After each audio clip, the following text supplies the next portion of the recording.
ова издание. Со експерименталниот лек ремдесивир, пациентите со COVID-19 побрзо закрепнуваат, соопшти американскиот национален експерт за заразни болести Ентони Фаучи. Администрацијата на Трамп се фокусира на напорите за олеснување на ограничувањата и повторно враќање на животот во нормала. Расте популарноста на апликациите за порачување храна по интернет. Останете со нас. Добре дојдовте во најновото издание на News Flash. Јас сум Анита Шијакова, а ова е гласот на Америка на македонски. Повторно на отворено од центарот на Вашингтон. Започнуваме со најновите вести. Администрацијата на председателот Доналд Трамп не планира да ги продолжи федералните мерки за социјално дистанцирање, чиј краен рок е денеска, фокусирајќи се на работа со сојузните држави на отворање на економијата. Гувернерите одлучуваат кога и со која брзина ќе ги олабавуваат рестрикциите за несуштинските бизниси, групни собирања, како и за наредбите за седење дома. Трамп вчера рече дека мерките кои беа воведени на средината на минатиот месец постепено ќе се намалуваат, додека администрацијата се консултира со гувернерите. Здравствените официјални лица предупредуваат за прерано враќање во нормала на државата, велејќи дека на тој начин се зголемува ризикот за нов бранд заразени. Експерименталниот лек ремдесивир се покажал ефикасен во лекување пациенти заболени со COVID-19, објави директорот на Американскиот национален институт за алергија и заразни болести доктор Ентони Фаучи. Ремдесивир има јасен, силен позитивен ефект во намалување на времето на закрепнување, потврди Фаучи и рече дека лекот може да го блокира овој вирус. Пациентите кои биле третирани со ремдесивир се опоравиле за 11 дена, наспроти 15-дневното заздравување на луѓето кои биле лекувани со други експериментални лекови. Наводното ширење на дезинформации и прикривањето на ситуацијата со коронавирусот од страна на Кина стана една од главните теми на председателските избори во САД. Брајан Паден има повеќе. Тимот кој работи на реизбор на председателот на САД Доналд Трамп неодамна објави реклама која се навраќа на темите од неговата изборна кампања во 2016 година, напаѓајќи ја Кина и обвинувајќи го неговиот демократски ривал Џо Бајден за корупција. Ако тоа имало корист еднаш, можеби веруваат дека има шанса да функционира повторно. Трамп победи на изборите во 2016-та делумно поради коментарите дека Кина е виновна за губење на работни места во производството на САД, како и поради критиките за коруптивни врски на тогашната демократска номинација Хилари Клинтон.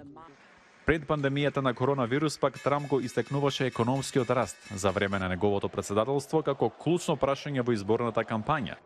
Сега затворањето на бизнисите за да се намали ширењето на вирусот остави милиони американци без работа.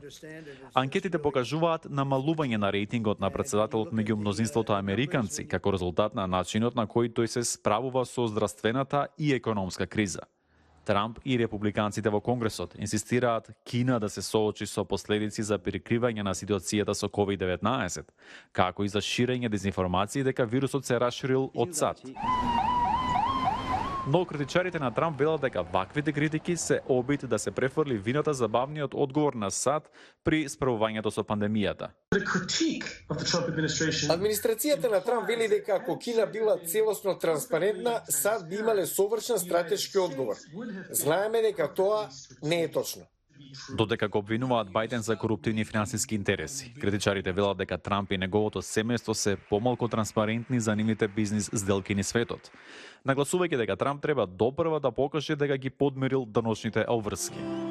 Трамп пак смета дека неговото лично богатство го ослободува од надворешно влијание, со што се согласиле и неговите поддржувачи. Од друга страна, кампањата на Бајден го обвинува Трамп за наводно игнорирање на информациите од разузнавачките служби, кои предупредувале на закана од коронавирусот. Сепак и двете кампањи го критикуваат Пекинг, рефлектирајќи го зголемениот гнев во САД кон Кина. Заради социјалното дистанцирање, се повеќе американци нарачуваат храна преку апликации преку интернет. Маријама Дијало има повеќе. Пандемијата со коронавирусот ја зголемува побарувачката за доставување храна и намирници до дома, со цел да се избегнат рестораните и продавниците. Сенди Нирнберг не можела да верува што гледа при неодамнешна посета на супермаркет. Беше хаотично, преполно со луѓе, сите кашлаат. И мајката на 2 деца одлучила да проба нешто друго.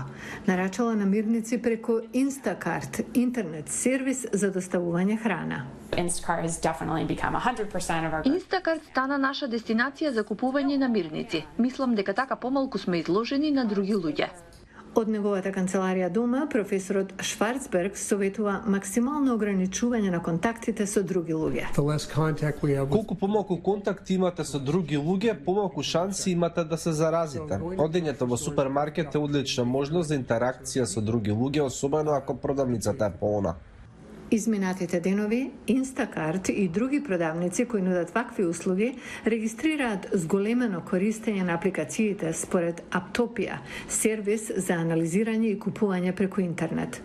Но ако не можете да нарачате преку интернет и мора физички да одите во супермаркет, експертот за заразни болести Джейсон Фарли препорачува: пазарете кога нема многу купувачи. Кога ќе ја земете количката за купување во супермаркетот, дезинфицирајте ја пред да ја користите. Продавниците нудат вакви шамливчиња. Избришете ја пред и по користењето. Потоа избришете ги и рацете. А дали носењето ракавици е добра идеја?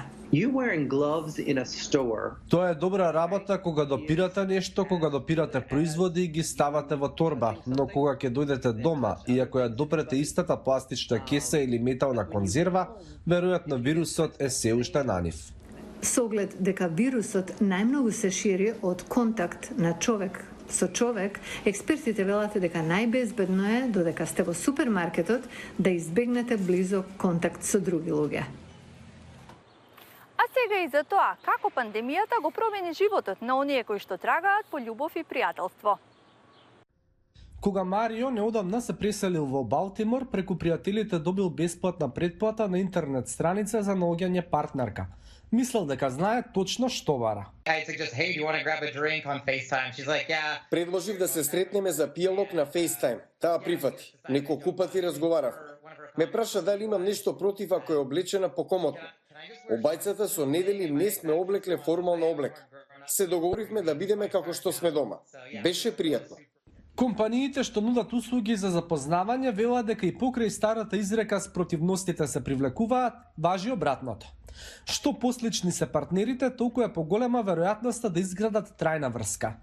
На една од најголемите интернет страници за запознавање iHarmony треба најпрвин да одговорите на преку 400 прашања пред таен математички алгоритам да ви го препорача совршениот партнер. Джиан Гонзага е директор за истражување и развој во iHarmony. Сакав да направам нешто поинако, затоа што е виртуелен состанок. И на првиот и на вториот состанок етиката е иста. Сакате да изгледате добро. Важно ви е да оставите добар впечаток. На првиот состанок многу е важно да не бидете напорни. Психологот Макон Фардис има малку верба во математичките алгоритми и дава статистика дека само 7% од луѓето ја кажуваат вистината кога се опишуваат.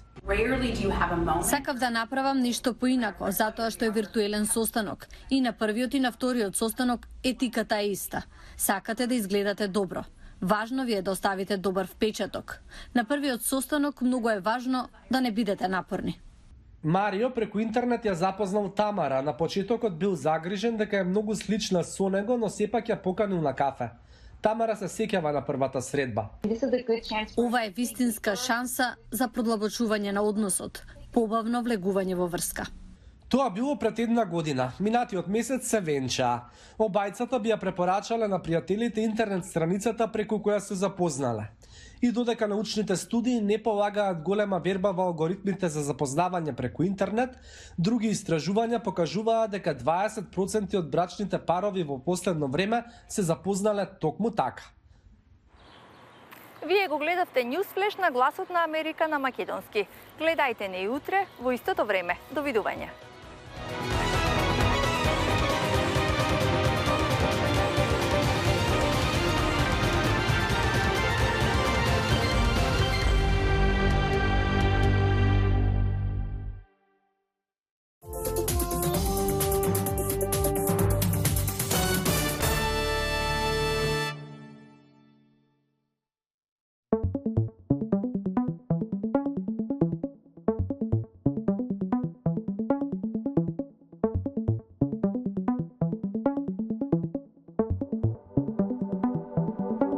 Thank you.